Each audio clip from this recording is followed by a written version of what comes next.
Hi guys and welcome back. Today I am talking about a tool that I had completely sworn off of. I had tried it a couple of times over the years and every time I'd been faced with absolute frustration and rage, and I thought that I would just never touch it again. But I have been really wanting to expand my technical abilities with watercolors, and there are a lot of techniques that I really want to get better at that I'm just fighting an uphill battle but not using this tool. So I've decided to figure it out. And the thing that I'm talking about today is masking fluid. So I have been suggested to use this many times, and you're not wrong, those who have suggested it to me. It is a magical tool. If you don't know, I think it's usually latex, but it is applied to your watercolor paper, and it essentially keeps the paint from reaching the paper that's underneath it. So you will apply it where you want it to stay paper white. You can technically put it on top of areas that have been painted already to preserve that, but I have found that it does pull up the paint. That pretty much universally happens, so be aware of that. But I have tried it in the past, and there's been a lot of issues from lots of different brands of masking fluids that I've tried, to the point that it just didn't seem worth it to me. I'd rather fight my way around it and figure out how to use techniques that didn't rely on using that. But yeah, like I said, it's a bit of an uphill battle. So areas like the background that I'm working on in this painting, I wanted it to be really soft and blended. And a key part of that is me being able to touch and work on it very seamlessly. But when I am usually doing my paintings, I have to go in and very carefully outline every crevice of the areas that I'm painting. So for the backgrounds, there tends to be a very complex shape that I'm painting around the character, and that tends to lead to very texturized paint applications for the backgrounds, which I have been leaning into and letting that happen and encouraging it even, and that helps it to look intentional, and I also enjoy that process. But some things I want it to be really soft and blended, and I don't want it to be a fight to the finish line where I have to just really race to try to get it applied as quickly and as evenly as possible. So I decided that I would figure it out. So let's talk a bit about it. Let's talk a bit about masking fluid, about some of the issues that come from it, some of the things that I have learned over the years. So I know that I've sworn off it, but I have put a lot of effort into figuring it out, how to apply it, the best practices. So there's a lot of things that I can hopefully impart to you as far as wisdom. But yeah, I actually did have a very good experience with it in this painting. That's a bit of a spoiler. It just worked this time. I used a different medium, and I tried a few things that I think were issues in the past, and I'll talk about those. But let's start off with some of the pitfalls of using a masking fluid. So one of the big ones that I had ran into is a lot of masking fluids come tinted, so they're either like a bright orange or yellow, and that can stain the paper. And I found that even when I apply it, I let it dry, since you have to let it dry before you can apply any paint on top of it. And then I do my wash and then immediately remove it. So usually it was, when I tried to be really strict with this, it would be within less than half an hour max that it's sitting on the paper before it's removed. And I still had it stain for many brands that come tinted like that. And that was just something I could not handle. It meant that any colors that I applied would be potentially dulled, since I pretty much always, I shouldn't say that, I very often use cool colors, which are the opposite of what these are tinted, so then it just ends up dulling down the colors. And I will often not fully apply the masking fluid into the entire character. I'll usually do like a border around the edge, So then you end up having a line where it's tinted and not tinted. And then you would say, well, why don't I just use masking fluid over the entire character? I could, but then the entire character would be tinted yellow or orange, which is also still frustrating. Anyways, so yes, be aware of that. Some masking fluids come tinted and it can stain your paper. I have had the experience where it definitely has stained it, but a lot of people have used those and they haven't. So I always recommend that if you're interested in a medium, to try it out yourself. There's so many reviews and helpful tips online now, but a lot of those can really vary as far as your particular style, how you work with the mediums, what you like out of them. So it is really helpful when you do have the budget. And I know that that's a big stipulation, but when you do have the room to experiment and play, to try things out. So anyways, that was a very roundabout way of saying that I do not like tinted masking fluid. I hate it. So I swore off of those officially. No tinted masking fluid for me. Oh, and I do have a very exciting but quick announcement. So this month, the month of November, I will be giving away an enamel pin to every single patron who's in the $10 and up tiers. So that's the print tier and the postcard tiers. And I cannot wait to do this. I have a special pin that I've been waiting to send out to my patrons. I don't think there's quite enough for everybody, but everybody will be getting a free pin. So if you would like to get one as a show of gratitude from me to you, just make sure to sign up for one of the physical reward tiers, since I will already be sending you a package. It won't cost you any extra. And all you have to do is sign up for one of those tiers before the end of the month. So the very last day of November, and then I'll ship them out to everybody. I'm really excited. I did this the first year that I launched my Patreon, and it was so much fun to be able to give this little gift to everybody. So yeah, thank you so much for all of my patrons, anyone who's ever supported me on Patreon, for anyone who's ever thought about it. I really do appreciate all of your support. So thank you guys so much for that. And yeah, I'm excited to send these out along with the rewards that are part of this month. So this painting that I'm working on is the print tier for November, and you'll be able to see what the postcard is at the very end of this video as well. So stay tuned for that. And of course, I'll have a link to my Patreon in the description below, so you can check that out. You might have guessed it, there are masking fluids that come untinted. They're just white. And that is what I bought this time. I'm actually using it's Graphics White Mask Liquid Frisket. And I liked it a lot. I would recommend it from one single use, but it worked really well for me. But it came untinted, like I said, it's white by the name of it, which was exactly what I was looking for. So one of the other issues with masking fluid that can often happen is that it can often tear the paper. There are some things that I know contribute to this, and other things that I have no idea why it does it. Sometimes it doesn't. Yeah. Sometimes it can tear the paper, like I said. Other times it can just rough up that top layer and take just that very top layer of fibers from the watercolor paper, and then it feels slightly different. It takes the the watercolor a little bit differently, and that can be extremely frustrating. I hate that. I hate painting on roughed up watercolor paper. But the one thing that I do know for sure contributes to that is when you leave the masking fluid on too long. So it is recommended that you don't leave it on any longer than necessary.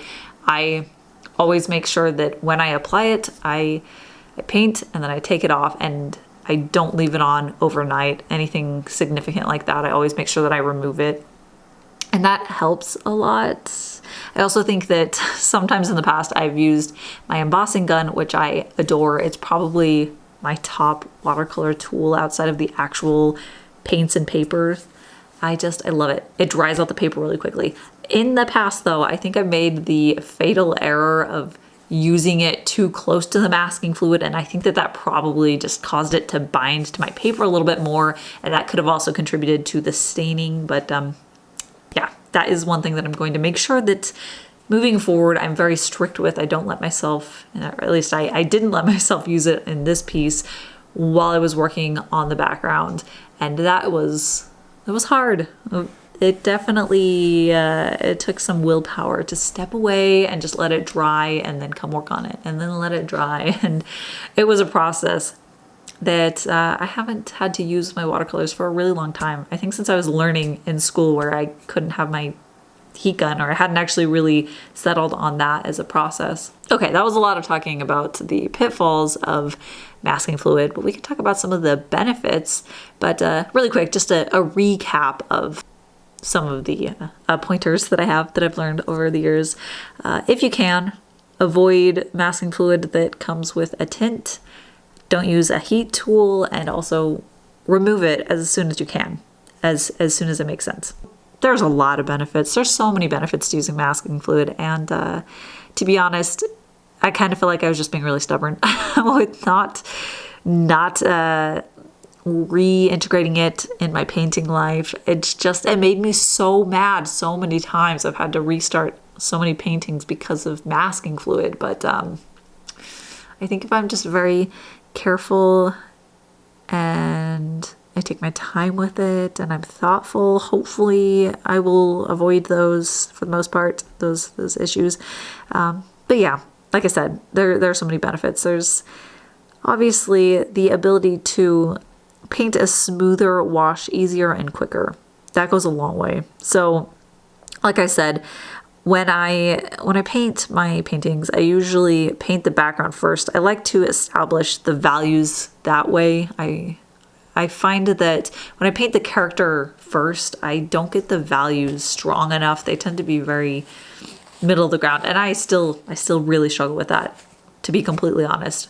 So I like to paint the background. The background tends to be one of the stronger values in the painting. It tends to be relatively dark, usually for me. That's kind of a generality. Wow.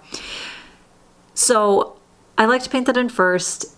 And when I am not using masking fluid, I have to paint around these really complex shapes. There's usually a lot of very small areas in between locks of hair and clothing, and it takes a really, really long time and a lot of focus during that entire time, because as I'm applying the paint, I need to make sure that I'm applying it in a way that it looks intentional. If you're not paying attention and you're painting in these little crevices and then you go out to a larger open area and paint, oftentimes they'll dry at different rates and you'll see lines in between different sections. So I have to be very aware as I'm applying it so that it has a textured look to it, but it's not texturizing in specific areas that look accidental, where they're like tangential to borders or lines that are already in the piece. Hopefully that makes sense.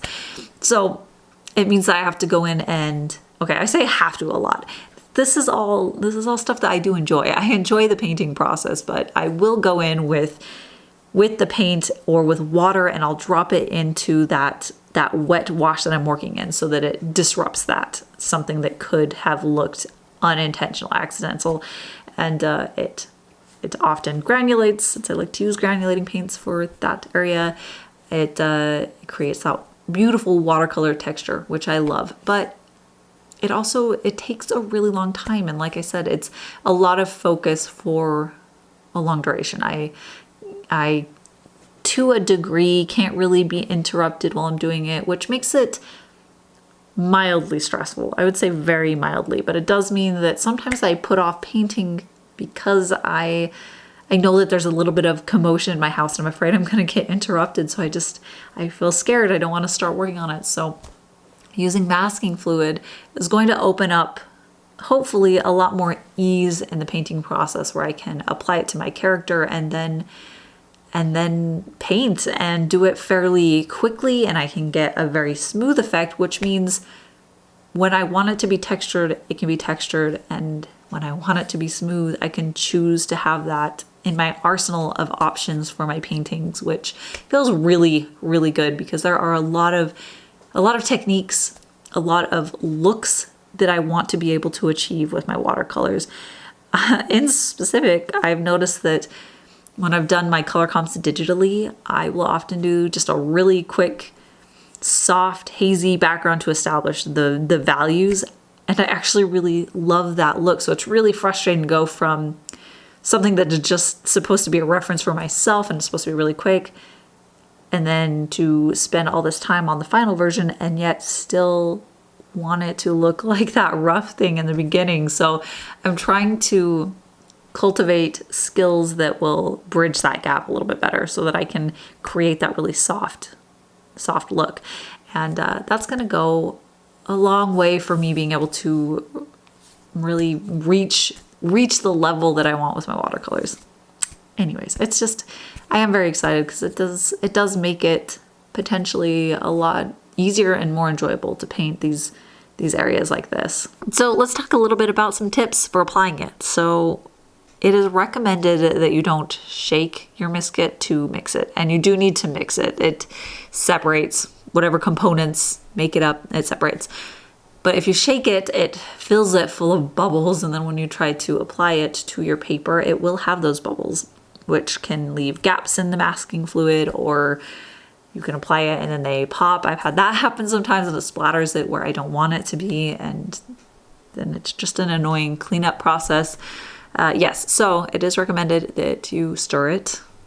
And also I've found that my favorite tools for applying it are actually kind of twofold. The first one, which was a bit of a surprise, but I am in love with the process, is actually a tiny pipette. So it's just one of those little like, it's similar to a syringe, but it just has a bulb on the end and then a long plastic tube basically.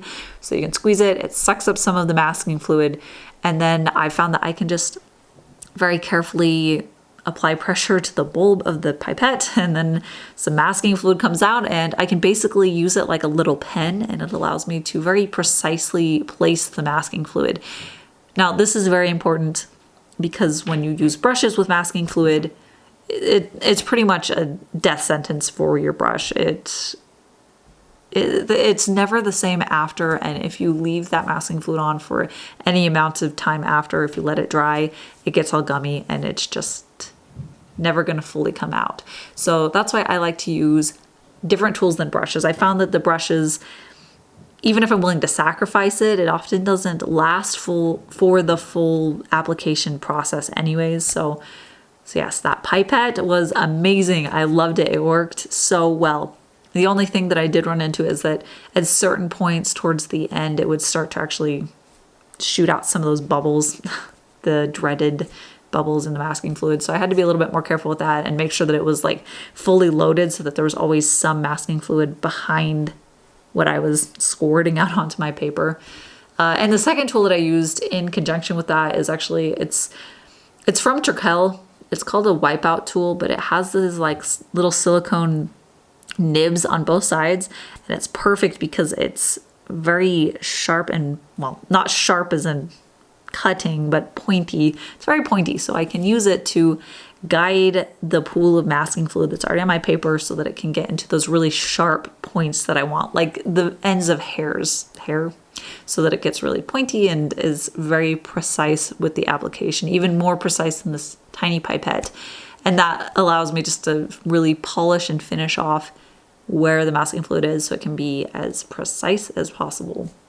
And because I'm not actually sure what the material is. It's like a silicone maybe, or like a, anyways, whatever. It's not porous, so when the masking fluid dries on top of it, I can just easily peel it off and it's good as new. That tool is perfect. And don't forget, I am giving away an enamel pin to all of my physical reward patrons over on Patreon. Thank you guys so much for all of your support.